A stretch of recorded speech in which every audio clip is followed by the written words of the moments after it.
Built in the mid-1800s, the Old Melbourne Gaol is hidden right in the heart of our great city. It's been described as the crime and justice experience of Victoria.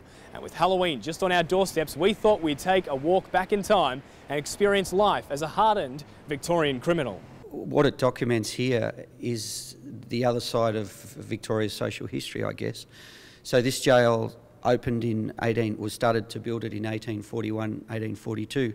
So that was only 7 years after European settlement. So it really tells the darker side, I guess, of Victoria's social history. The Old Melbourne Gaol was closed in 1924 and saw over 30 men hang. Behind me is where most of those deaths took place, including that of the infamous bushranger Ned Kelly. At the time of his hanging, his mother was in the laundry room just behind me, just sheer metres away, which makes this piece of rope and pillar a very important part of Melbourne's history. So the majority of hangings took place where the beam is.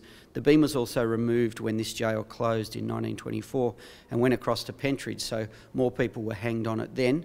And then when Pentridge closed and this was open as a penal museum, the beam came back. So that beam is very significant. Walking around the Old Melbourne Gaol, you can really get a feel of what this place used to be like. Each cell has its own particular story to tell. You can still picture the cellmates sitting inside and the prison guards coming up to the doors. And around the facility is what we've been told are death masks.